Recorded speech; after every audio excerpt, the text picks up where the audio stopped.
Therefore let us also, seeing we are surrounded by so great a cloud of witnesses, lay aside every weight and the sin which so easily entangles us, and let us run with patience the race that is set before us, looking to Jesus, the author and perfecter of faith, who for the joy that was set before him endured the cross, despising shame, and has sat down at the right hand of the throne of God.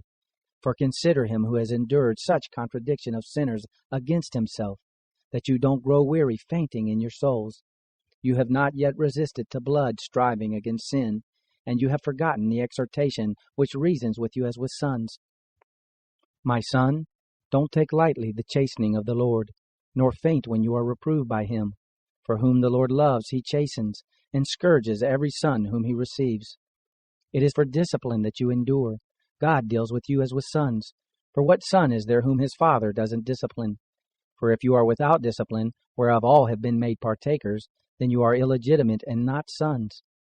Furthermore, we had the fathers of our flesh to chasten us, and we paid them respect. Shall we not much rather be in subjection to the Father of spirits, and live? For they indeed, for a few days, punished us as seemed good to them, but he for our profit, that we may be partakers of his holiness. All chastening seems for the present to be not joyous, but grievous. Yet afterward it yields the peaceful fruit of righteousness to those who have been exercised thereby. Therefore lift up the hands that hang down, and the feeble knees, and make straight paths for your feet, that which is lame may not be dislocated, but rather be healed. Follow after peace with all men, and the sanctification without which no man will see the Lord, looking carefully, lest there be any man who falls short of the grace of God, lest any root of bitterness springing up trouble you, and thereby the many be defiled, lest there be any sexually immoral person, or profane person as Esau, who sold his birthright for one meal. For you know that even when he afterward desired to inherit the blessing, he was rejected, for he found no place for a change of mind, though he sought it diligently with tears. For you have not come to a mountain that might be touched, and that burned with fire, and to blackness, darkness, tempest, the sound of a trumpet, and the voice of words, which those who heard it begged that not one more word should be spoken to them, for they could not stand that which was commanded. If even an animal touches the mountain, it shall be stoned. And so fearful was the appearance that Moses said, I am terrified and trembling.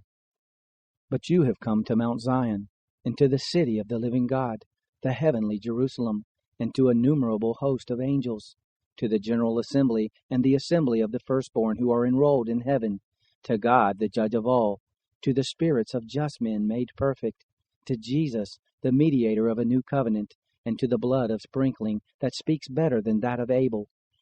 See that you don't refuse him who speaks. For if they didn't escape when they refused him who warned on the earth, how much more will we not escape who turn away from him who warns from heaven, whose voice shook the earth then? But now he has promised, saying, Yet once more I will shake not only the earth, but also the heavens.